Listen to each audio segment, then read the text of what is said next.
যার কলব যদি সালিম থাকবে, যার কলম যদি পবিত্র থাকবে, সে হলো আল্লাহর কাছে সবচেয়ে দামি। আল্লাহু আকবার বলেন। আজকে এই প্রোগ্রামে যারা আসছেন, যদি আপনার কলব যদি সালেম থাকে, এই জন্য এই কলবের বড় নাম। বলেন সুবহানাল্লাহ বলেন।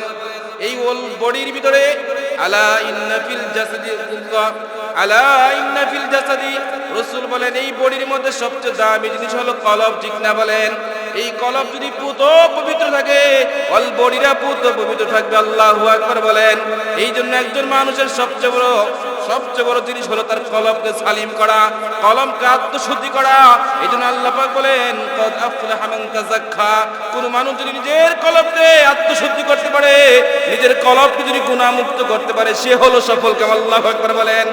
এই জন্য নিজের কলবকে সালেম করবেন তো ইনশাআল্লাহ বলেন। এই জন্য আমার রাসূল ছিলেন চরিত্র দিক দিয়ে এক নাম্বার, বংশের দিক দিয়ে এক নাম্বার, রসুলের চেহারার দিক দিয়ে আল্লাহ রসুল ছিলেন সবচেয়ে শ্রেষ্ঠ। বলেন সুবহানাল্লাহ। আল্লাহ রসুলের চেহারা কেমন ছিল? ওয়াজহু কাল বাদরি আও শামসিদ দুহা, সাদরুহু মিশকাতু আনওয়ারির রাসূল। ওয়াজহু কাল বাদরি আও শামসিদ দুহা, সাদরুহু মিশকাতু আনওয়ারির রাসূল। আল্লাহর নবীর চেহারা মুবারক তো চাঁদের সূর্যের চাইতে রসুলের চেহারা সুন্দর ছিল। আল্লাহু আকবার বলেন। আল্লাহ রসুলের চেহারা সকলে চাইতে শ্রেষ্ঠ। কিন্তু প্রশ্ন জাগে, আমরা শুনেছি ইউসুফ নবীর কথা আসছে, এই পৃথিবীতে কেউ যদি আল্লাহকে পায়, কাকে?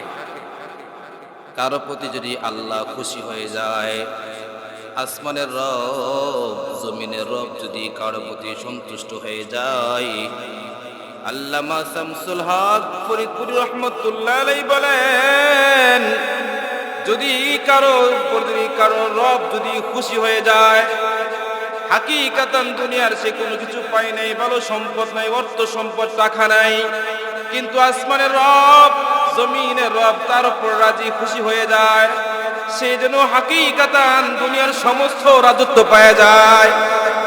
এই জন্য বলেন, আল্লাহ যদি আপনার প্রতি রাজি খুশি থাকে আলহামদুলিল্লাহ। আল্লাহকে পাওয়ার জন্য মানুষ কষ্ট করে কিনা বলেন? এই জন্য আল্লাহ পাক হলেন এমন সত্তা, যিনি কারো সুন্দর চেহারা দিকে তাকায় না। রাসূল বলেন ইন্নাল্লাহ তাআলা লা ইয়ানজুরু ইলা আজসামিকুম ওয়ালা ইলা সুওয়ারিকুম। রাসূল বলেন আল্লাহ সুন্দর চেহারা দিকে তাকায় না, আল্লাহ সুন্দর বডির দিকে তাকায় না, শুধুমাত্র মুমিনের কলবের দিকে তাকায় থাকে। আল্লাহু আকবার। এই জন্য জ্বলন্ত প্রমাণ হলো বেলালে হাফসির কথা বর্ণনা করা হয়েছে। বেলালে হাফসি হলো জ্বলন্ত প্রমাণ। আল্লাহু আকবার। বেলালে হাফসি হলো জ্বলন্ত প্রমাণের মানে হলো বেলালে হাফসির বংশ সবচেয়ে নিম্ন বংশ। বেলাল রাদিয়াল্লাহু তাআলা আনহুর চেহারা বেশি সুন্দর ছিল না, চেহারার আকৃতি বেশি সুন্দর ছিল না, ঠিক কিনা বলেন? কিন্তু যে বেলাল জমিনে হাঁটলে আরশে আজিম পর্যন্ত পায়ের শব্দে যায়। আল্লাহু আকবার। এই জন্য বেলালে হাফসির দাম কম না বেশি বলেন না? আল্লাহ রসুলের সাহাবী, আল্লাহ রসুলের মসজিদের মুয়াজ্জিন বেলালে হাফসির ইতিহাস পড়ে দেখবেন, বেলালে সুন্দর চেহারা ছিল না, বেলাল অর্থ সম্পদে সম্মানের পাচুজের মালিক ছিলেন না, একজন কালো কুচকুচে গোলাম ছিলেন, কিন্তু দাম ছিল। আল্লাহু আকবার বলেন।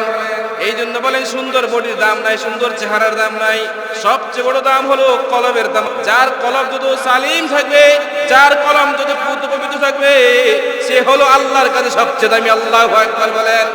আজকে এই প্রোগ্রামে যারা আসছেন, যদি আপনার কলব যদি সালেম থাকে, এই জন্য এই কলবের বড় নাম। বলেন সুবহানাল্লাহ বলেন।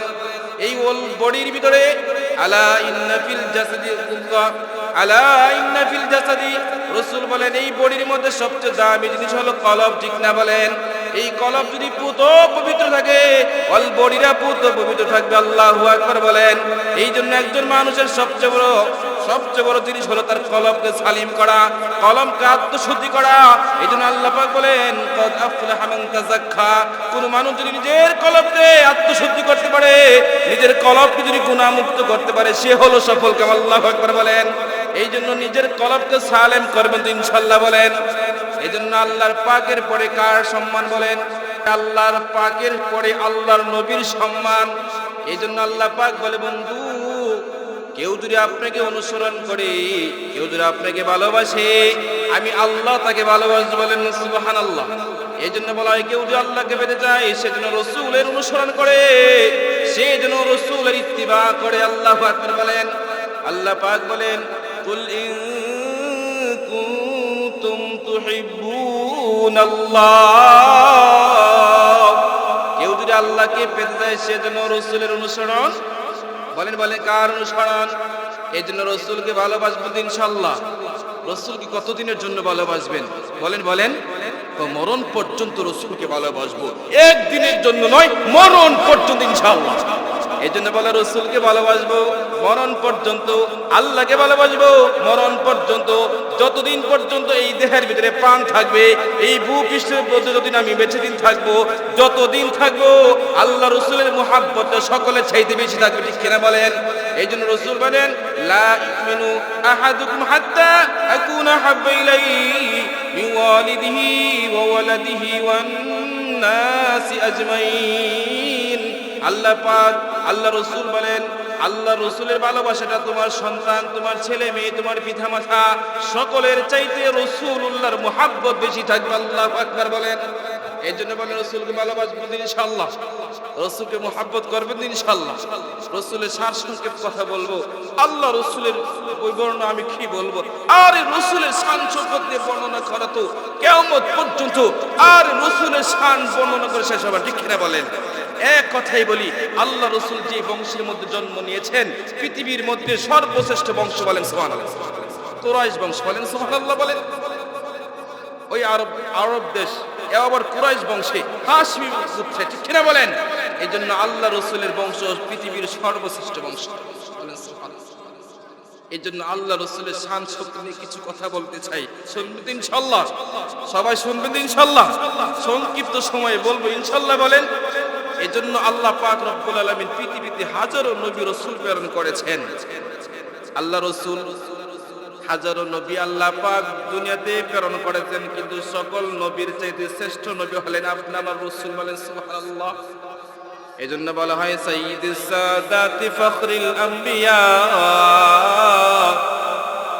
সাইয়্যিদুস সাদাতি ফখরুল আম্বিয়া মুকমিলিত তাওহীদ মাহাইল মিলাল, সাইয়্যিদুস সাদাতি ফখরুল আম্বিয়া। আল্লাহ রাসূল হলেন সকল নবীগণের নেতা বলেন না সুবহানাল্লাহ। আল্লাহ রাসূল হলেন সকল নেতাগণের নেতা বলেন না ঠিক কিনা? আল্লাহ রাসূলের চাইতে বড় নেতা কেউ ছিলেন না। এই জন্য আল্লাহ রাসূল হলেন সমস্ত নবী কুলের গৌরব। আল্লাহু আকবার বলেন। আল্লাহ রাসূল হলেন সকল তাওহীদের পূর্ণ প্রতিষ্ঠাকারী, সকল ভ্রান্ত ধর্মের রহিত করে। আল্লাহু আকবার বলেন। এই জন্য আল্লাহ রাসূলকে মুহাব্বত করব না, কাকে মুহাব্বত করব? আল্লাহ রাসূলকে অনুসরণ করব না, কাকে অনুসরণ করব? আল্লাহ রাসূল হলেন উভয় জগতের বাদশা, সাইয়্যিদুল কাউনাইন মিসবাহুদ দুজা, সাইয়্যিদুল কাউনাইন মিসবাহুদ দুজা, আউয়ালুল মাখলুক ফি ইলমিল আজাল, সাইয়্যিদুল কাউনাইন মিসবাহুদ দুজা। আল্লাহ রাসূল হলেন উভয় জগতের নেতা। আল্লাহ রাসূল যেমন এই দুনিয়ার বাদশা, মৃত্যুর পর রাসূল বাদশা, ঠিক কিনা বলেন? আল্লাহ রাসূল হলেন অন্ধকারের প্রদীপ। আল্লাহু আকবার বলেন। আল্লাহ রাসূল হলেন অন্ধকারের প্রদীপ। আল্লাহ রাসূল হলেন আল্লাহ পাকের আদি জ্ঞানে সর্বপ্রথম সৃষ্ট। আল্লাহু আকবার বলেন।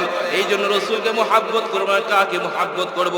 যেই নবীর সুপারিশ ছাড়া কেউ জান্নাতে ঢুকবে না, যেই নবী উম্মতের জন্য সারা জীবন খন্দ করেছে, এই জন্য সেই নবীকে মুহাব্বত করব তো ইনশাআল্লাহ বলেন। এই জন্য আমার নবীকে বলা হয় শাফিউল মুজনিবিন। আল্লাহ রাসূলের সুপারিশকে আল্লাহ কবুল করবেন। আসরে মাশরে সমস্ত নবীগণ নিজের চিন্তা করবে, কিন্তু আপনি আমার রাসূল নিজের চিন্তা করবে না। আপনি আমার রাসূল শুধু বলবে ইয়া উম্মতি। আল্লাহু আকবার বলেন। আপনি আমার রাসূল বলবে উম্মতের চিন্তা। আল্লাহু আকবার বলেন। এই জন্য সেই রাসূলকে মুহাব্বত করবেন ইনশাআল্লাহ বলেন। এই জন্য রাসূলকে মুহাব্বত করতে হবে কতদিনের জন্য? মরণ পর্যন্ত রাসূলকে ভালোবাসবেন ইনশাআল্লাহ। রাসূল বলেন কেউ যদি আমি রাসূলের একটা সুন্নাহকে মুহাব্বত করে, মান আহাব্বা সুন্নতি ফাকাদ আহাব্বানি ওয়া মান আহাব্বানি কানা মাই ফিল জান্নাহ। রাসূল বলে কেউ যদি আমার একটা সুন্নতকে মুহাব্বত করে, জান্নাতে আমি রাসূলের সাথে থাকব বলেছেন। কথা বোঝাচ্ছি ইনশাআল্লাহ ভাই? রাসূলকে মুহাব্বত করবে ইনশাআল্লাহ। নিজের সন্তান, নিজের বিবি, ছেলে মেয়ে সকলের চাইতে রাসূলের মুহাব্বত গালেব থাকবে ইনশাআল্লাহ। এজন্য বলা হয়, বেলাল হাফসির কথা বলেছিলাম, উমাই ইবনে খালদ ভারী পাথর বুকে রেখে দিতেন, ওই যে রৌদ্রের তাপমাত্রায় মুখ রেখে কষ্ট দিতেন। বলা হতো বেলাল ঈমান ছেড়ে দাও, ঈমান ছেড়ে দিবে নাজাত দিব। তারপরে বেলাল ঈমান ছেড়ে নেই। কথা ঠিক কিনা বলেন? এই জন্য বেলাল রাদিয়াল্লাহু তাআলা ইতিহাস করে দেখবেন, আর ইতিহাসের এমন কিছু কিছু সাহাবীর কথা আসছে যারা পুরো জীবনটা রাসূলের জন্য উৎসর্গ করেছে। যেটা এক নম্বর কথা হলো রাসূলের বংশ পৃথিবীর সর্বশ্রেষ্ঠ বংশ, বলেন সুবহানাল্লাহ। দুই নম্বর কথা হলো আল্লাহ রাসূলের চরিত্র সমস্ত নবী রাসূলের চাইতে শ্রেষ্ঠ, বলেন সুবহানাল্লাহ। রাসূলের মতো চরিত্রবান আর কেউ আসে নাই, আর কিয়ামত পর্যন্ত কেউ আসবে না, ঠিক কিনা বলেন?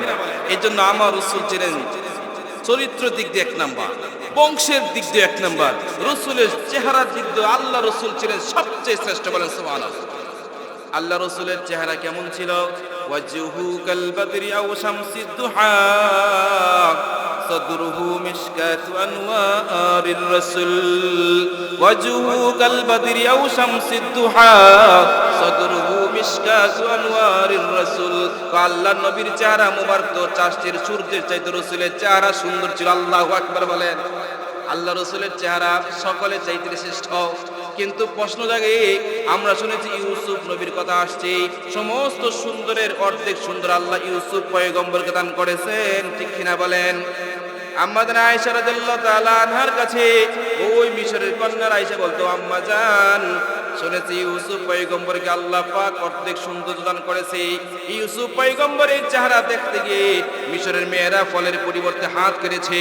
তাদের ব্যাপারে অর্থাৎ ইউসুফ আলাইহিস সালাম সুন্দর হওয়ার ব্যাপারে আমাদের কাছে অনেক প্রমাণ আছে, কিন্তু কই আপনার স্বামী মুহাম্মদের ব্যাপারে আমাদের কোনো প্রমাণ নাই।